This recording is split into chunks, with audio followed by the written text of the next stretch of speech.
Esse podcast faz parte da FIO. Siga @FIO Podcasts e conheça a rede ativista de vozes.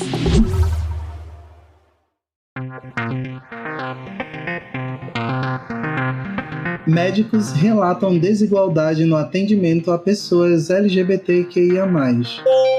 Personagens não binários na cultura pop. O que aconteceu com o invasor do estádio Lusail?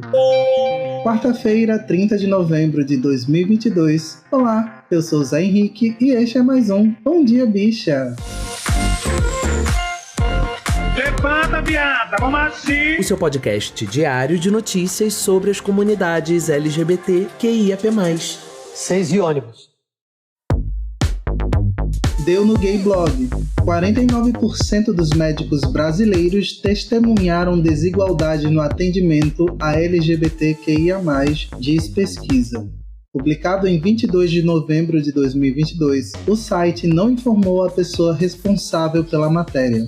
Com a divisão do país em relação a muitos temas fundamentais para o futuro e buscando contribuir para o debate sobre os desafios sociais que atualmente surgem no Brasil, o Medscape realizou um levantamento para identificar as questões sociais que mais preocupam a comunidade médica brasileira. A pesquisa, realizada entre 9 de agosto e 15 de junho de 2022, contou com a participação de 652 médicos de 41 especialidades ativos no Brasil. O levantamento discutiu tópicos desde violência doméstica até mudança climática, direitos reprodutivos, desigualdades raciais, direitos LGBTQIA+, acesso à saúde, controle de armas e dependência química. Para 95% dos médicos brasileiros, a falta de acesso a cuidados médicos para os pacientes é uma das principais questões sociais. A pandemia de Covid-19 tem sobrecarregado ainda mais os sistemas de saúde que já estavam sob forte pressão. Para 81% dos entrevistados, a violência doméstica é também uma das questões que preocupam.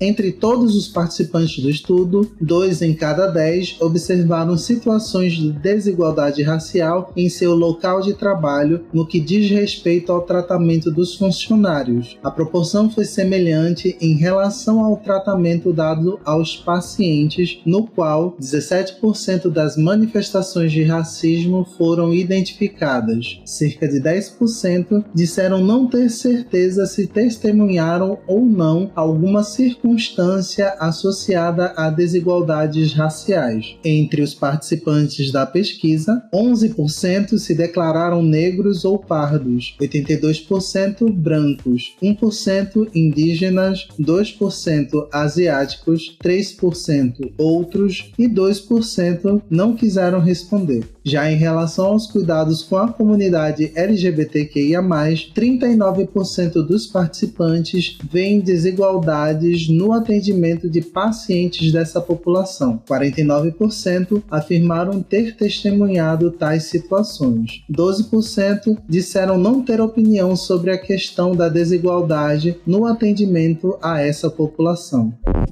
Vou começar meu comentário lendo o que Sidney Glynn, professor de urologia da Faculdade de Medicina do Centro Universitário de ABC, São Paulo, disse na matéria. Lembrando que ele é médico, mas eu me nego a utilizar doutor quando se refere a médico, sem ter certeza que eles têm doutorado. A direita surta!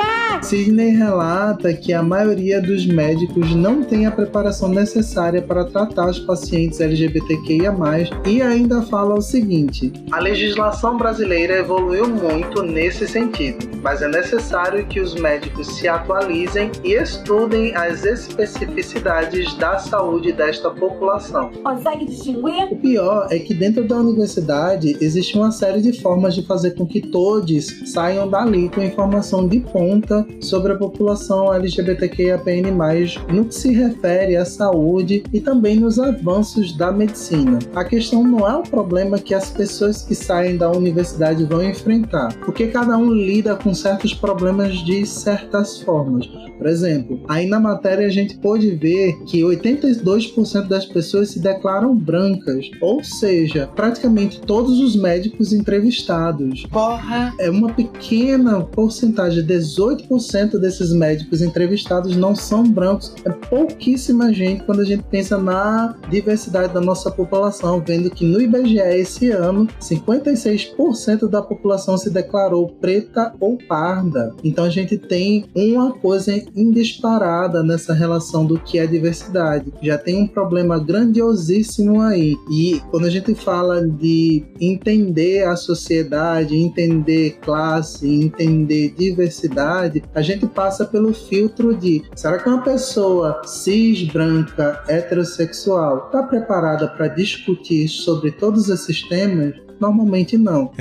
Gata. Então, de novo, a questão não é o problema que essas pessoas enfrentam ao sair da universidade. Essa galera já lida com um monte de gente que é preconceituosa e que usa uma viseira e trata preto como lixo e LGBTQIAPN+, como escória. Você tá pensando o quê? Uma coisa que se faz necessária atualmente na saúde e na educação é uma reciclagem de pessoal. E é urgente, porque não é só porque você passou num concurso que você virou um ser intocável. Muito pelo contrário. A maioria das perseguições por preconceito são criminalizadas. Então Tia Lui vai fazer as coisas com mais alegria e vai tratar pessoas como de fato elas são. Pessoas. Tá entendendo? Lembrando que para conferir a matéria é só clicar no link que vai estar aí na descrição.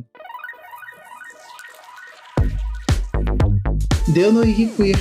Geek Queer, não binários ainda são pouco representados na cultura pop. Publicado em 27 de novembro de 2022 por Miguel Trombini. A representatividade trans na cultura pop, ainda que tenha dado um salto na última década, continua diminuta em comparação com a quantidade de personagens cisgênero. Se diminuirmos mais ainda este recorte e considerarmos as identidades não binárias, ou seja, que não são 100% femininas nem 100% masculinas, a presença nas histórias em quadrinhos, filmes, séries e jogos é ainda menor. Contudo, ainda existem alguns personagens que representam essa parcela da comunidade transgênero. O IG Queer separou alguns exemplos para retratar como é a representação não binária na cultura pop. Rain Whispers em A Casa Coruja. A série animada do Disney Channel apresenta Rain como parte da espécie das bruxas, assumindo a liderança do clã dos bardos. Foi um antigo romance da bruxa Ida, uma das protagonistas da série. Whispers é uma pessoa tímida e com medo do palco para fazer discursos em público, mas apesar disso, se mostra alguém com coragem. Na dublagem original, quem dá a voz a Rain é Avi Rock, que também é uma pessoa não binária. Stevonnie em Steven Universe. Stevonnie consiste na fusão entre Steven e Connie na série animada do Cartoon Network. Na produção, as Crystal Gems possuem o poder de se fundir e formar novos seres, com direito à união de suas habilidades e poderes. O protagonista, Steven, consegue fazer isso após criar um laço emocional com Connie. Vale lembrar que a criadora da série, Rebecca Sugar, também é uma pessoa não binária. Double Trouble em She-Ra. A série animada da Netflix apresenta Double Trouble, criado pelo cartunista e produtor transmasculino e bigênero N.D. Stevenson. O personagem é não binário e gay. Embora sua verdadeira forma seja desconhecida, ele normalmente assume um físico elfo reptiliano e usa colã preto. Embora tenha faltado o meu amorzinho Loki na matéria, Miguel ainda cita Kino, Porcelana, que é um personagem da DC, Alex Fierro, que é um personagem de Percy Jackson e os Olimpianos, Kazi, que tá em O Príncipe Dragão, Bimo, que é de Hora de Aventura, e Jess Chambers, que também é um personagem da DC que assume depois de um tempo o manto do Flash. Para você conferir todos esses personagens citados por mim e escritos por Miguel na matéria, é só clicar aí no link que vai estar na descrição do episódio. Deu no Terra Nós. O que aconteceu com o homem que invadiu o campo com bandeira LGBTQIA+, no Catar? Publicado em 29 de novembro de 2022, o site não informou a pessoa responsável pela matéria. Um dos casos que chamaram a atenção na partida entre Portugal e Uruguai, na última segunda-feira, no estado de Lusail, foi a invasão de campo de um torcedor que carregavam a bandeira da causa LGBTQIA+, vestido com uma camiseta do herói fictício Super-Homem, escrito "Respeito pelas mulheres iranianas" na parte de trás e "Salvem a Ucrânia" na frente. O invasor foi detido rapidamente por seguranças após correr pelo campo no início do segundo tempo, nessa que foi a primeira invasão ao gramado da Copa do Mundo no Catar. Mas, de acordo com informações divulgadas pelo jornalista italiano Fabrizio Romano, o torcedor foi liberado e não teve maiores consequências. Embora a homossexualidade seja considerada crime no Catar e representatividades em apoio à causa LGBTQIA+, sejam proibidas. GG e Rod falaram sobre esse boy corajoso no episódio de ontem, mas como muita gente ficou preocupada com a integridade física dele, mandamos essa aqui para dizer que é isso mesmo que tem que fazer enquanto cis branco, que provavelmente é heterossexual também. Dá licença! Não estou julgando aqui, mas estou dizendo uma probabilidade. Vocês têm toda a engrenagem social ao seu favor, então usem por outras minorias. Você tá me entendendo? A sua consciência agradece e a gente daqui fala, não fez mais que a sua obrigação, te dando um cafuné de prêmio. Para conferir a matéria na íntegra, é só clicar no link que tá aí na descrição do episódio.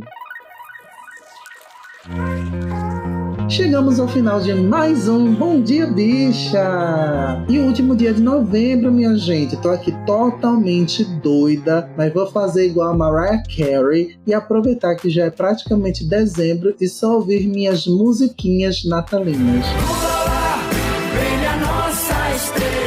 E fica aquela pergunta, by Simone. Então é Natal, e o que você fez, hein? Abafa. O Bom Dia Bicha tem identidade visual, edição e produção de Rod Gomes, idealização de GG, pesquisa e roteiro de Zé Henrique Freitas, que também apresenta juntamente com Nara Lívia, Rod Gomes, Isa Potter e Bia Carmo. O programa integra a Fio Podcasts. Conheça os outros programas da Rede Ativista de Vozes e não deixe de nos visitar e de nos seguir nas nossas redes sociais. Os links para as redes e para as matérias que você ouviu neste episódio estão na descrição. Lembrando que amanhã tem mais Bom Dia Bicha a partir das 6 6 ônibus. com a maravilhosíssima Isa Potter. Não deixem de conferir. Menina, a gente vai se divertir horrores. E para você continuar me ouvindo, é só aproveitar e seguir lá o podcast Bisão Voador, onde eu falo sobre várias coisas, inclusive sobre bissexualidade, e pelas minhas redes sociais que estão linkadas aí no episódio. Vem, vem! Um beijo, galera. Nos ouvimos, nos abraçamos, nos aconchegamos e vários outros amos na próxima semana. Beijo, beijo. Fui!